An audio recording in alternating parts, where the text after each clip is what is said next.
Hello friends, welcome back to Prakash nursing academy. तो हम लोग क्या डिस्कस कर रहे हैं अपने इंटरेस्टिंग सब्जेक्ट साइकोलॉजी को, जिसमें हमारा जो यूनिट चल रहा है कॉग्निटिव प्रोसेस, उसमें भी मेमोरी टॉपिक को हम लोग आज डिस्कस करेंगे।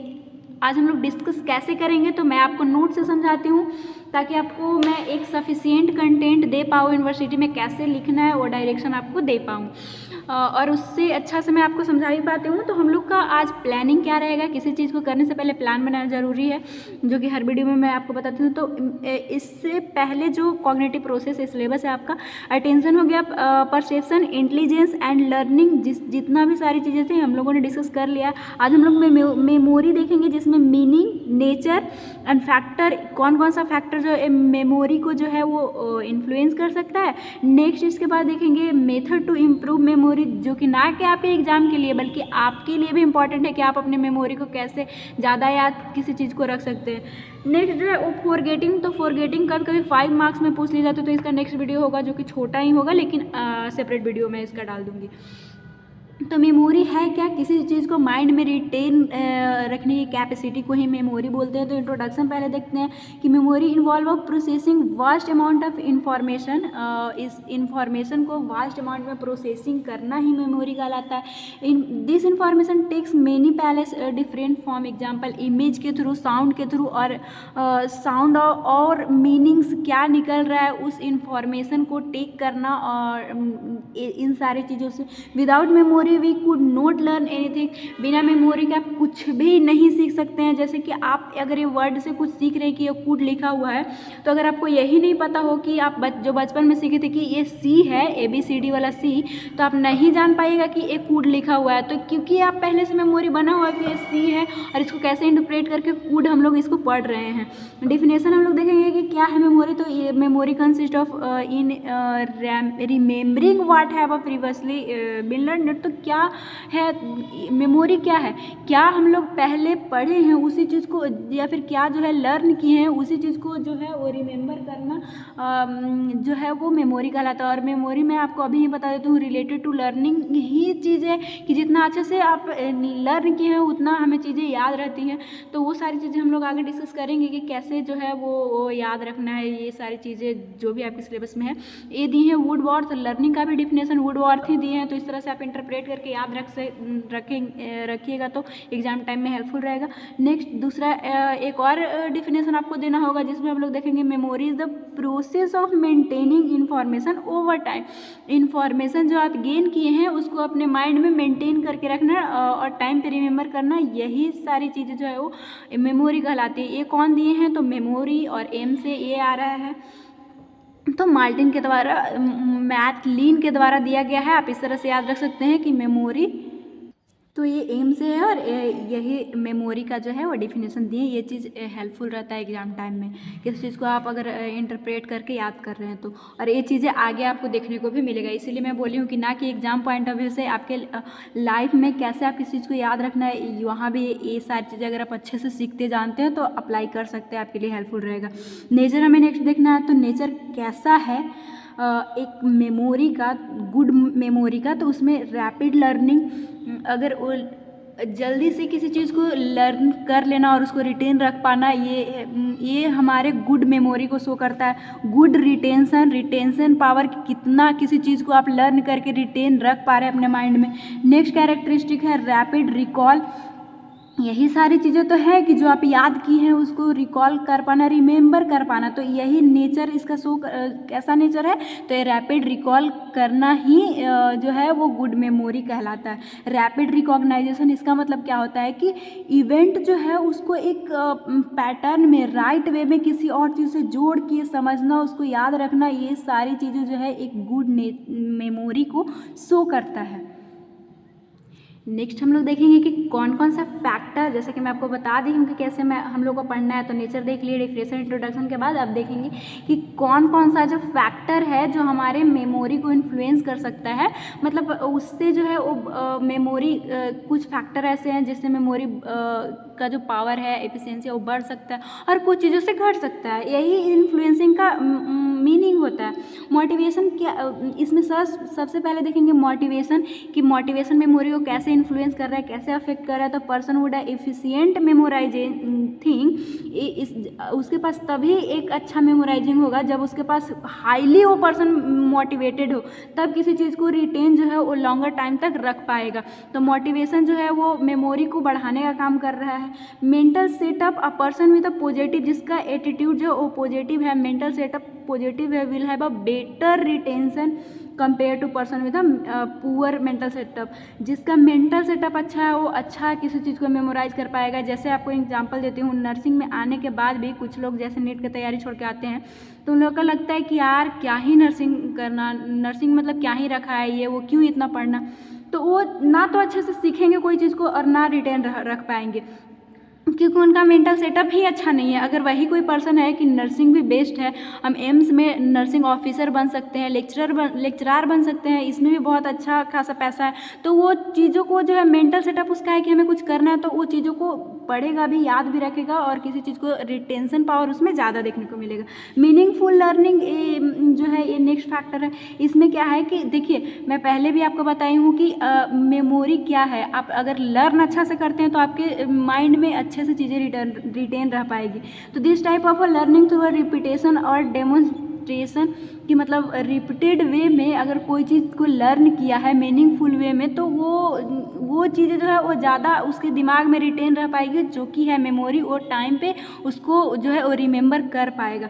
नेक्स्ट है इंटरेस्ट। तो इंटरेस्ट जैसा है, जैसे कि interest increase the attention of the learner, जिसका अटेंशन किसी एक चीज़ पे फोकस्ड है, इंटरेस्ट के साथ वो किसी चीज़ को ये कर रहा है, तो उसका रिजल्ट क्या होगा कि the connect of material learn is retain better. अगर उसका इंटरेस्ट अटेंशन के साथ वो किसी चीज़ को याद कर रहा है, सीख रहा है, तो चांसेस है कि वो ज़्यादा दिन तक उसके माइंड में रिटेन रह पाए और वो टाइम पे याद भी कर पाए। तो ये फैक्टर हो गया जो कि मेमोरी को बनाने में हेल्प करता है। रिपीटेशन नेक्स्ट हो गया। रिपीटेशन तो आप लोग भी पता होगा कि जितना बार किसी चीज़ को आप रिपीट कीजिएगा वो अच्छे से आप सीखते हैं, और जो चीज़ को अच्छे से सीखते हैं वो चीज़ याद रहती है, एग्जाम टाइम में आप लिख पाते हैं। Many task are such that only can learn perfectly and repetition them. जैसे कि टाइपिंग हो गया, टाइपिंग को बार बार हम लोग करते हैं, तो जो टाइपिंग अच्छे से कर लेता है वो जो है वो बात भी कर रहा है और अच्छे से टाइप कर देगा, इतना जल्दी कर देता है। राइडिंग बाइक का भी वही है कि जो अच्छे से बाइक चलाता है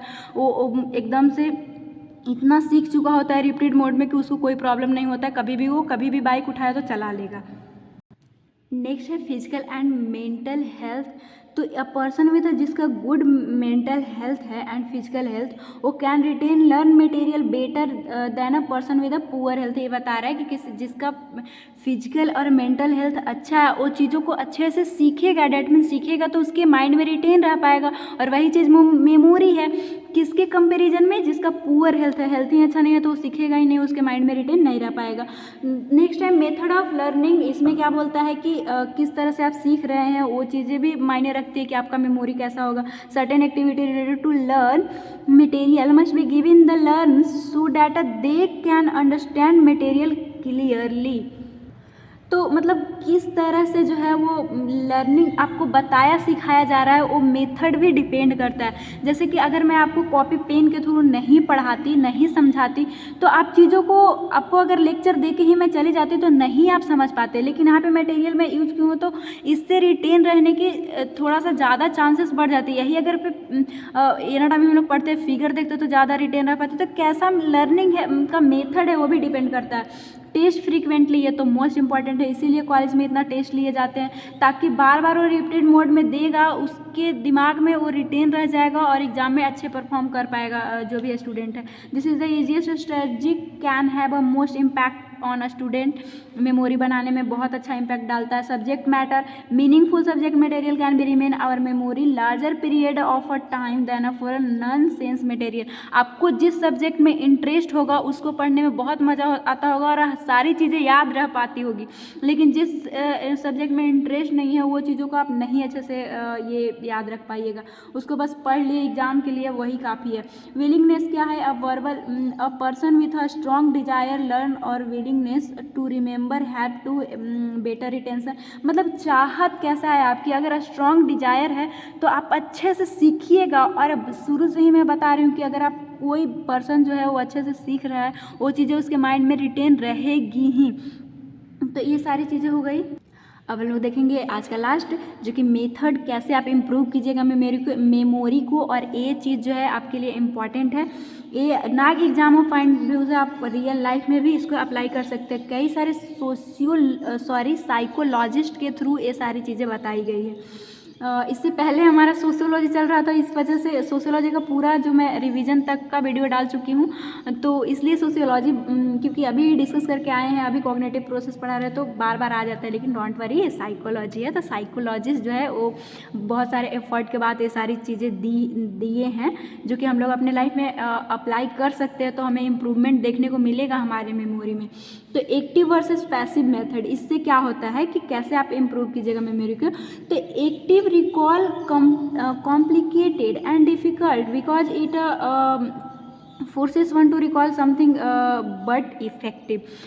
जैसे कि एक्टिव वर्सेस एक्टिव का अगर मैं आपको बताऊं कि एक्टिव मेथड क्या होता है किसी चीज़ को ज़्यादा मेमोराइज करने के लिए, रखने के लिए, कि अभी आप वीडियो देख रहे हैं ना, कोई ऐसा भी स्टूडेंट होंगे जो कि साथ में नोट्स भी बना रहे होंगे, तो ये इसका रिलेशन जो है हमारे माइंड से रहता है और इसमें एफर्ट लगता है, तो वो चीज़ ज़्यादा वो याद रख पाएंगे। एक होता है पैसिव मेथड कि बस आप लेक्चर देख रहे हैं, तो लेक्चर देख रहे हैं तो कितना दिन तक आपको मेमोरी में ये रह पाएगा।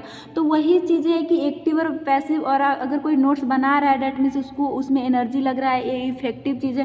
पैसिव में आप ऐसे देख रहे हैं, एनर्जी नहीं लग रहा है, तो ये नोट इफेक्टिव है, उतना दिन तक आपको याद नहीं रह पाएगा। नेक्स्ट है स्पेस्ड वर्सेस अनस्पेस्ड लर्निंग।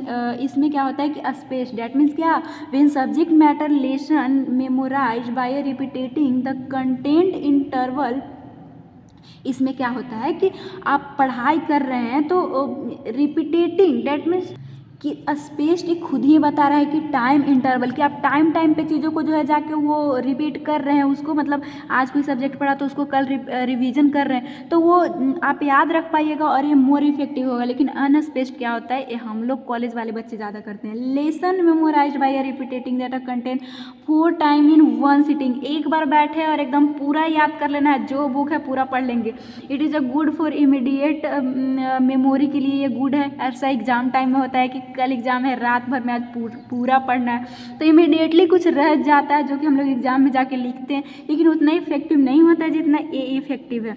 नेक्स्ट है अंडरस्टैंडिंग वर्सेस क्रैमिंग। ये चीज़ें बहुत इंपॉर्टेंट है कि अंडरस्टैंडिंग में होता है कि किसी चीज़ को समझ लिए ना तो आपके दिमाग में ज़्यादा रहेगा, लेकिन कई बार ऐसा होता है कि उसको रट्टा मार रहा है, रट्टा मारे जा रहा है, तो रट्टा मारने से उतना इफेक्टिव नहीं होगा। हो सकता है एग्जाम के टाइम आप लिख रहे लेकिन दूसरे टाइम भूल जाएगा, लेकिन जो चीज़ अंडरस्टैंड कर ली वो नहीं भूल पाइएगा। वही चीज़ बोलता है in this method which subject matter learn through the logical understanding के थ्रू किसी चीज़ को समझ के याद करना। नेक्स्ट है क्रैमिंग में, तो वही repeating again and again without understanding, बिना समझे क्रैमिंग कि हमें साइकोलॉजी में अच्छा मार्क्स लाना है क्या, तो वो चीज़ों को बार बार रिपीट आप किए जा रहे हैं। क्रैमिंग है क्या कि मतलब अगर आप ये समझ लिए कि क्रैमिंग का मतलब होता है कि ये मतलब कि रिपीट करना बिना समझे, तो आपको क्रैमिंग याद आ जाएगा अगर आप समझ लिए हैं। तो it can not be effective कि बार बार आप रट्टा मार रहे हैं तो उतना इफेक्टिव आपके लिए नहीं है, इससे आपका मेमोरी अच्छा नहीं बनेगा उतना।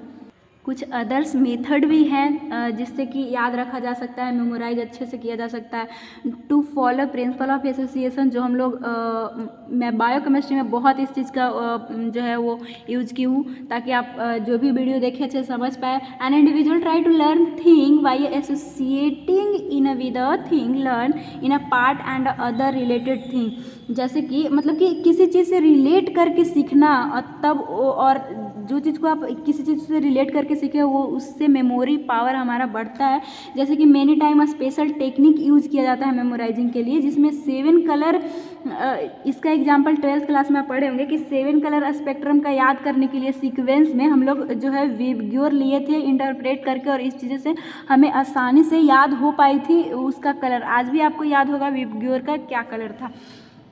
तो इस तरह से और इसीलिए मैं बोली हूँ कि आपके लाइफ के लिए भी इफेक्टिव है। इनफैक्ट मैं भी जब आपको बायोकेमिस्ट्री का क्लास दी हूँ तो हर चीज़ों को इंटरप्रेट करने के लिए एक आपको ट्रिक दे दी हूँ और जो भी निमोनिक्स दे दी हूँ, तो यही एसोसिएटिंग प्रिंसिपल में आता है। नेक्स्ट है provision for a change and proper rest लेना टाइम टाइम पे, ताकि होता है ना कि इंटरवल लेके पढ़ना, वो सारी चीज़ें इफेक्टिव मेमोरी बनाती हैं। A person continuous performing a same work without any change of proper rest will not recall it. आप पढ़े जा रहे हैं तो कितना बिना माइंड को भी रेस्ट चाहिए, तो रेस्ट के बिना आप पढ़े जा रहे हैं तो आपके लिए इफेक्टिव नहीं होगा, उसको रिकॉल नहीं कर पाइएगा आप। A fresh mind enable to person memorise thing properly and recall them whenever required. एक फ्रेश माइंड जो है वही एबल होगा किसी चीज़ को मेमोराइज करने के लिए, अगर आप प्रॉपर रेस्ट ले रहे हैं टाइम टू टाइम।